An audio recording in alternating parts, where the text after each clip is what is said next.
할렐루야. 이 시간 하나님께 예배드리는 우리 성도님들을 주님의 이름으로 환영하고 축복합니다. 이 시간 이 예배를 통해서 또 주님의 은혜가 넘쳐나는 귀하 복된 시간 되기를 소망합니다. 우리 다 함께 묵도하심으로 3일밤 수요 예배 드리도록 하겠습니다. 묵도하겠습니다.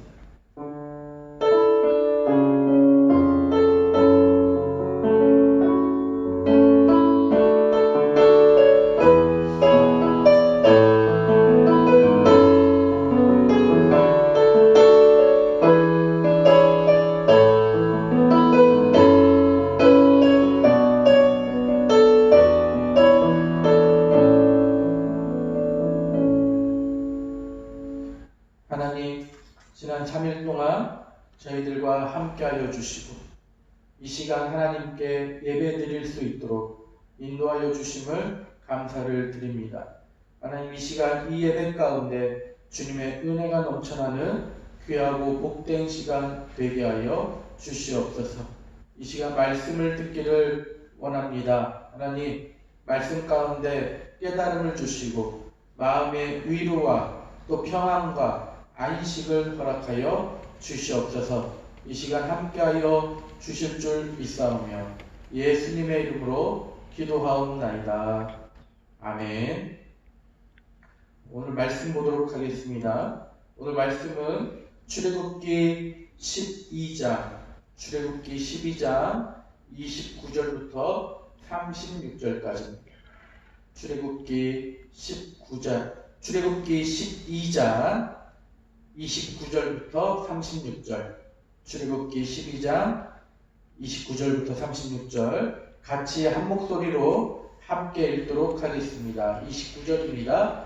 밤중에 여호와께서 애굽 땅에서 모든 처음 난 것 곧 왕위에 앉은 바로의 장자로부터 옥에 갇힌 사람의 장자까지와 가축의 처음 난 것을 다 치심에 그 밤에 바로와 그 모든 신하와 모든 애굽 사람이 일어나고 애굽에 큰 부르짖음이 있었으니 이는 그 나라에 죽임을 당하지 아니한 집이 하나도 없었음이더라.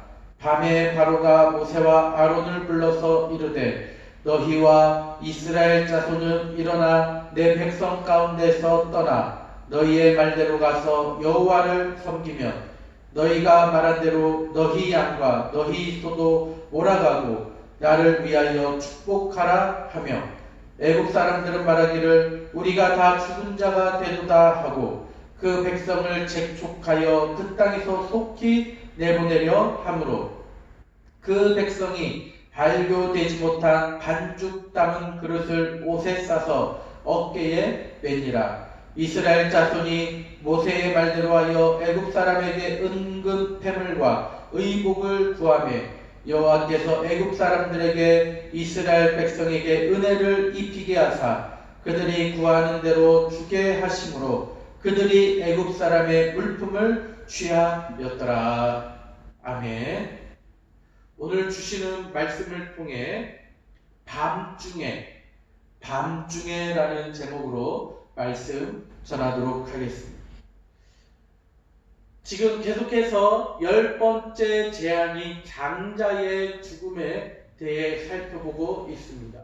장자의 죽음에 대해 살펴보면서 지금 같이 살펴보고 있는 것이 이제 유월절과 관련된 내용입니다. 여러분, 유월절 밤에 무슨 일이 일어났습니까? 이스라엘 백성들에게는 하나님의 보호와 출애굽이 시작되는 날이었지만 애굽 사람들에게는 멸하는 자에 의하여 심판을 당하는 날이 되었습니다. 그러므로 42절에서 이 밤을 여호와의 밤이다라고 표현하고 있습니다. 그렇다면 여호와의 밤이 이 밤중에, 이 유월절 밤에 과연 어떠한 일이 일어났는지 한번 살펴보도록 하겠습니다. 우리 29절 말씀 같이 읽도록 하겠습니다. 29절입니다. 밤중에 여호와께서 애굽 땅에서 모든 처음 난 것 곧 왕 위에 앉은 바로의 장자로부터 옥에 갇힌 사람의 장자까지와 가축의 처음 난 것을 다 치심에 라고 말씀하고 있습니다. 이 29절 말씀을 보면은 밤중에라는 단어가 나오고 있습니다. 이 밤중에, 이 밤이라는 것은 사람이 어떻게 할 수가 없는, 무엇을 할 수가 없는 시간대입니다. 오늘날은 전기로 인하여 불을 붙일 수 있기 때문에, 그 어둠을 밝힐 수 있기 때문에 이 밤에도 대낮처럼 일을 할 수 있게 되었습니다. 하지만 옛날에는 이러한 전기불이 없었기 때문에 호롱불, 그래서 그냥 조그만 촛불 같은 그 정도의 불빛이 있었기 때문에 밤에는 무엇인가 할 수 있는 그러한 시간대가 아니었습니다. 그래서 옛날에는 밤이면 아무것도 할 수 없었습니다. 이처럼 사람이 어찌 해볼 수 없는 밤중에 멸하는 자가 찾아와 처음 난 것을 다 치셨다라고 말씀하고 있습니다. 23절 말씀을 살펴보면, 출애굽기 12장 23절 말씀을 살펴보면 이렇게 말씀하고 있습니다. 여호와께서 애굽 사람들에게 재앙을 내리려고 지나가실 때에 문 임방과 좌우 문설주의 피를 보시며 여호와께서 그 문을 넘으시고 멸하는 자에게 너희 집에 들어가서 너희를 치지 못하게 하실 것임이니라 라고 말씀하고 계십니다. 여러분, 이 말씀은 재앙을 내리시면서 멸하는 자가 지나갈 것인데, 이 멸하는 자가 지나갈 때 문 임방과 좌우 문설주에 피가 묻어 있으면 그것을 보고 멸하는 자는 그냥 넘어갈 것이고 지나갈 것이고, 그것이 묻어 있지 않으면 그 곳은 재앙이 임하게 될 것이다 라고 말씀하고 있는 것입니다. 그래서 여기서 나오는 이 멸하는 자는, 제가 지난 시간에도 말씀을 드렸지만 하나님의 천사다라고 제가 말씀을 했습니다. 그래서 하나님의 천사로서 하나님의 심판을 집행하는 천사다라는 겁니다. 그래서 이 23절에 나오는 멸하는 자가 29절에 6월절 밤중에 애굽에 임하였다라는 것입니다. 그리고 처음 난 것을 다 치셨다라는 겁니다. 그런데 이 멸하는 자가 내려와서 지나갈 때 그냥 지나쳐가고 넘어가는 곳이 있다는 것입니다. 어디입니까? 이 멸하는 자가 그냥 지나쳐가는 곳은 어느 곳입니까? 바로 어린 양의 피가 발린 집은 넘어갔다는 것입니다. 그리고 반대로 이 어린 양의 피가 발라있지 않은 곳, 묻어있지 않은 곳에는 하나님의 재앙이 임하였다는 것입니다. 그리고 그 재앙이란 장자의 죽음이었다라는 것. 바로를 비롯한 신하들과 그리고 감옥에 갇혀있는 죄수의 자녀, 그리고 애국 백성들, 이 모든 자들의 장자가 다 죽었다는 것입니다.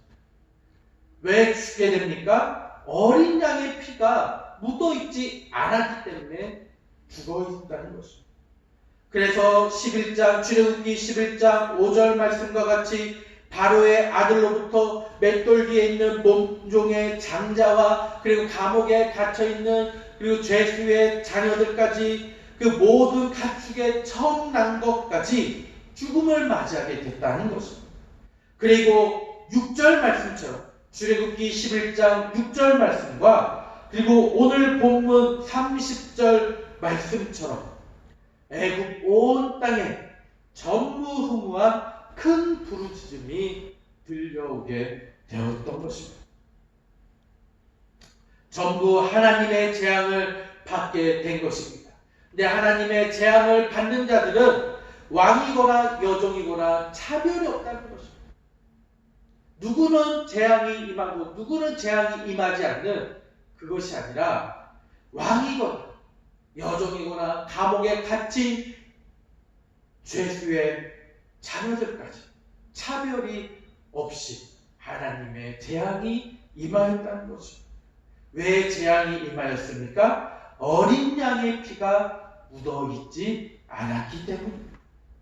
그러므로 이 세상에서 어떠한 신분과 지위를 가진다 할지라도 어린 양 되시는 예수 그리스도의 십자가의 보혈을 덧입지 못하였다면 그 사람은 하나님의 진노 아래 있는 것입니다. 그 사람이 노벨 평화상을 받았다든지 다른 사람을 위하여 목숨을 버렸다고 할지라도 한 번도 남에게 해코지한 적이 없는 착한 사람이라 할지라도 어린 양의 피가 없으면 하나님의 진노를 받을 수밖에 없는 것입니다. 이것은 인간의 어떠한 선행이라도 하나님의 진노를 막을 수 없다는 것을 말하고 있습니다. 그러나 반대로 어린 양의 피 아래 있으면 그 사람이 왕이거나 죄수이거나 종이거나 상관없이 의롭다 함을 받는 것입니다. 아무런 차별이 없는 것입니다. 이것이 6월절 밤에 일어난 사건입니다. 여기서 멸하는 자에 대하여 조금 더 살펴보도록 하겠습니다. 사무엘하 24장 15절과 16절 말씀 한번 잠깐 살펴보도록 하겠습니다. 이렇게 말씀하고 있습니다. 이에 여호와께서 그 아침부터 정하신 때까지 전염병을 이스라엘에게 내리시니 단에서부터 부엘세바까지 백성의 죽은 자가 7만 명이라. 천사가 예루살렘을 향하여 그의 손을 들어 멸하려 하더니 여호와께서 이 재앙 내리심을 뉘우치사 백성을 멸하는 천사에게 이르시되 족하다 이제는 내 손을 거두라 하시니 여호와의 사자가 여부수 사람 아라우나의 타작마당 곁에 있는지라. 여러분, 이 말씀은 어떠한 말씀이냐? 이 말씀을 보시면 멸하는 천사가 이스라엘 백성들을 치고 있습니다. 왜 이렇게 되었느냐? 다윗이 인구 조사를 한 것입니다. 다윗이 왕이 되고 나서 하나님의 은혜로 승승장구하게 되고 국력이 강해지게 됩니다. 그러니까 다른 어떠한 나라에서 이 이스라엘을 공격할 수 없을 정도로 부강한 나라가 됩니다. 그러다 보니 이 다윗이 인구조사를 하게 된 것입니다. 전쟁에 나갈 수 있는 백성들이 얼마나 되는지 그 인구조사를 하게 된 것입니다.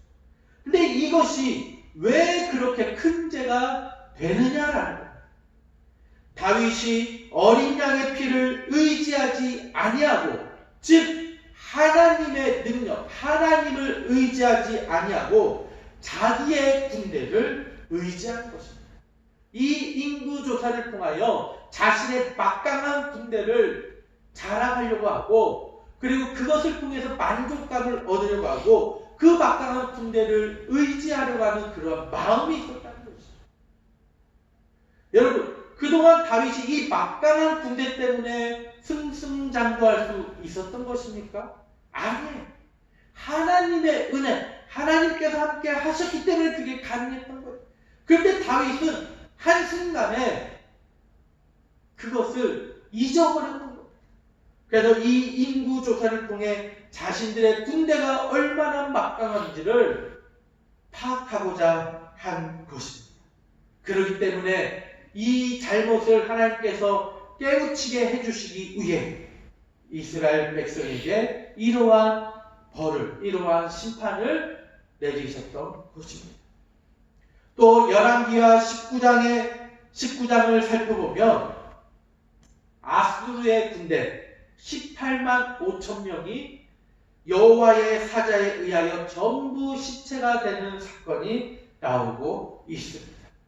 이것은 히스기야 왕 때에 아수르가 쳐들어와서 아주 교만하였습니다. 자기들이 하나님의 도구로 이스라엘을 공격하게 되었는데 자기들의 힘이 강해서 그렇게 된 줄 알고 교만하여 큰 소리 치다가 하나님의 심판이 임하게 된 것입니다.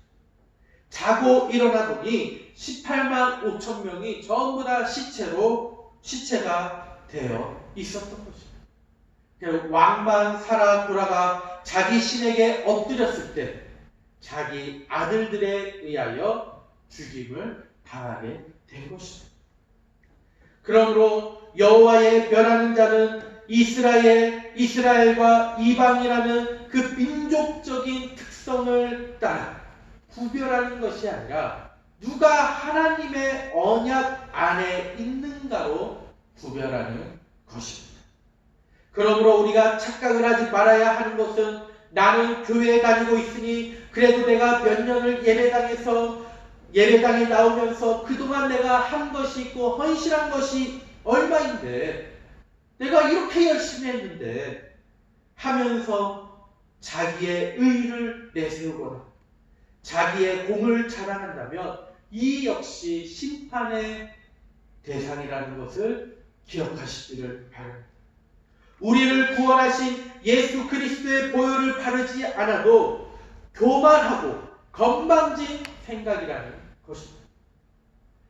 우리가 교회에 열심히 나와서 예배드리고 헌신하고 봉사하고 우리가 믿음 생활하며 살아갈 수 있는 것은 다 하나님의 은혜고 예수님의 보혈을 따라 그 보혈에 의하여 저희들이 이렇게 할 수 있는 것이다라는 것을 기억하시기를 바랍니다. 내가 잘나서, 내가 능력이 있어서, 내가 똑똑해서, 내가 가진 게 많아가지고 이렇게 신앙생활하는 것이 아닌 것입니다. 이것을 잘 분별하고 깨달으시기를 바랍니다. 여러분, 우리 오늘 본문 30절 말씀 같이 한번 읽도록 하겠습니다. 그 밤에 바로와 그 모든 신하와 모든 애굽 사람이 일어나고 애굽에서 큰 부르짖음이 있었으니 이는 그 나라의 죽임을 당하지 아니한 집이 하나도 없었음이었더라. 여러분, 장자가 죽고 나자 오늘 30절 말씀에 다 죽었다고 했습니다. 바로부터 비롯하여 그 신하들의 장자, 모든 백성들의 장자, 심지어 가축이 처음 난 것까지 다 죽었다고 했습니다. 그러자 그 다음 말씀을 보면 어떻게 나와 있습니까? 바로 왕이 항복을 하게 됩니다. 무조건 항복합니다. 그동안 그렇게 버텨왔던 고집들이 장자의 죽음 앞에서 다 허물어지는 것입니다. 그리하여 31절과 32절 말씀과 같이 이제 너희가 원하는 대로 해라. 주를 섬겨라. 그리고 나를 위하여 축복해달라라고 말하고 있습니다. 드디어 왕이 항복한 것입니다. 그동안 첫 번째 제안부터 9번째 제안까지는 항복하는 척하고 그러면서 계속해서 버텨내고 하나님의 말씀을 따르지 않고 듣지도 않았는데 드디어 10번째 제안에 와서 이 6월절 이 밤에 하나님께 항복을 하게 된 것입니다. 또한 33절 말씀을 보면은 백성들 또한 애굽 나라 백성들 또한 항복을 합니다. 이스라엘 백성들 너희들 어서 나가라, 빨리 나가라 라고 말합니다. 그리고 그들의 금과 은과 폐물들을 주게 됩니다. 이 장면은 이미 예언된 말씀대로 이루어지고 있는 장면입니다. 창세기 15장 13절과 14절 말씀을 살펴보면 여호와께서 아브라함에게 이르시되 너는 반드시 알라 내 자손이 이방에서 객이되어 그들을 섬기겠고 그들은 400년 동안 내 자손을 괴롭히리니 그들이 섬기는 나라를 내가 징벌할지며 그 후에 내 자손이 큰 재물을 이끌고 나오리라. 우리 하나님께서 아브라함에게 오래전에 아브라함에게 이 예언을 말씀하셨습니다. 그리고 400년 후에 이 말씀 그대로 성취되고 있습니다. 그런데 그 약속을 성취하는 핵심이 바로 어린 양의 피다라는 겁니다. 우리 오늘 본문 36절 말씀 또 같이 읽어보도록 하겠습니다. 여호와께서 애굽 사람들에게 이스라엘 백성에게 은혜를 입히게 하사 그들이 구하는 대로 주게 하심으로 그들이 애굽 사람의 물품을 취하였더라. 그리고 36절 말씀과 같이 여호와께서 이스라엘 백성들이 애굽 사람들에게 은혜를 입고 떠날 수 있게 인도해 주었습니다.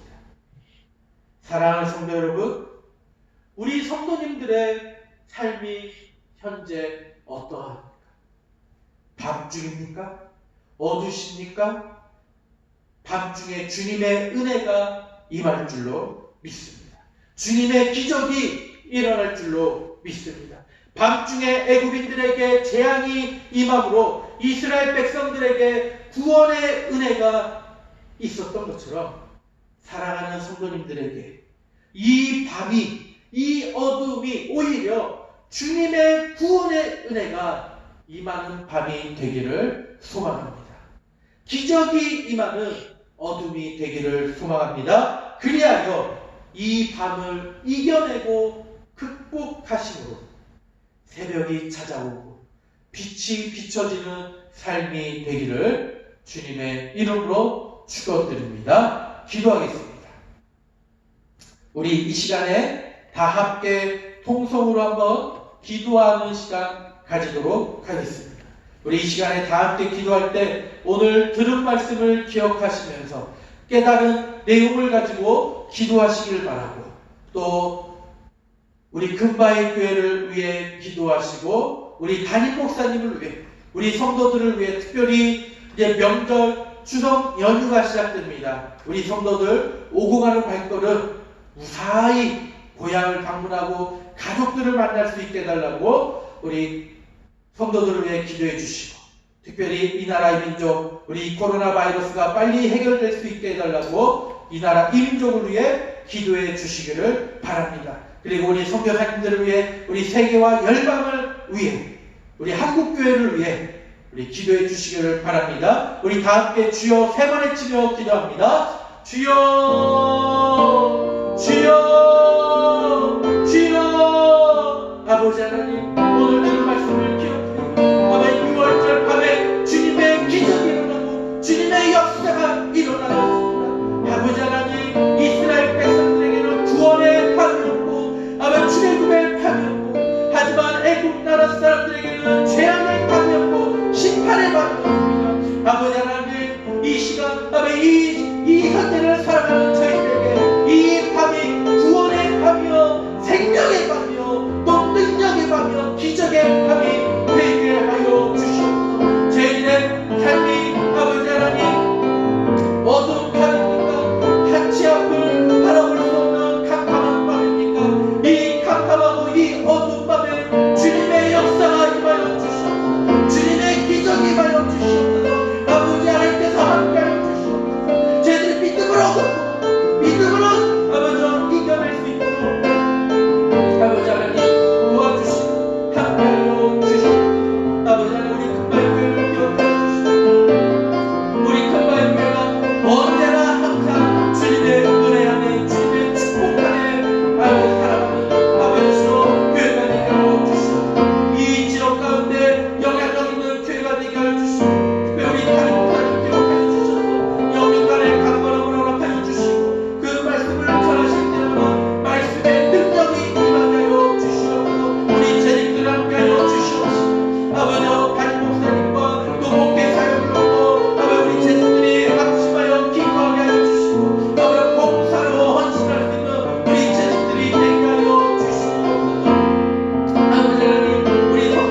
아니라 영원토록 저희들을 지켜주시고 보호하여 주시는 주님의 그 은혜를 항상 기억하며 감사하며 또 주님의 그 은혜를 찬송하는 저희들의 삶이 되게 하여 주시옵소서.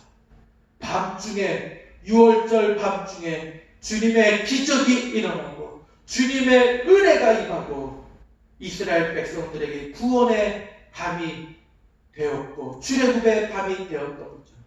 저희들의 삶이 어렵습니까?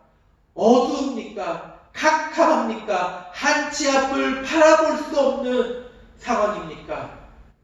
그 상황 속에 우리 주님께서 역사하여 주실 줄로 믿습니다. 기적이 일어날 줄로 믿습니다. 저희들에게 힘을 주고 능력을 주고 극복해 나갈 수 있는 그 밤이 될 줄로 믿습니다. 저희들에게 새벽이 찾아오고 빛이 비춰지는 삶이 되게 하여 주시옵소서. 추석 연휴입니다. 오고 가는 발걸음 안전을 책임져 주시고 가족들과의 모임을 통해 형제 간의 우애가 돈독해지게 하여 주시옵시고 특별히 주님을 믿지 않는 가족들에게 복음을 전하는 계기가 되게 하여 주시옵소서. 주님, 저희들의 모든 삶 가운데 함께하여 주시고 축복하여 주실 줄 믿사오며 예수님의 이름으로 기도하옵나이다. 아멘. 하늘에 계신 우리 아버지여, 이름이 거룩히 여김을 받으시오며 나라가 임하시오며 뜻이 하늘에서 이루어진 것 같이 땅에서도 이루어지이다. 오늘날 우리에게 일용할 양식을 주시옵고 우리가 우리에게 죄진 자를 사하여 준 것 같이 우리 죄를 사하여 주옵시고 우리를 시험에 들게 하지 마옵시며 다만 악에서 구하옵소서. 대개 나라와 권세와 영광이 아버지께 영원히 있사옵나이다. 아멘.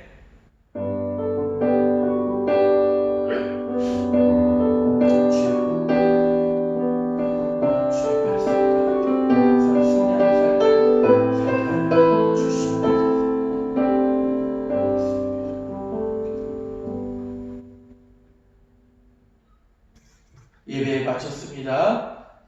내일 이번 명절 기간 동안에도 또 주님의 은혜가 넘쳐나는 또 하루하루가 되기를 소망합니다. 예배 마쳤습니다.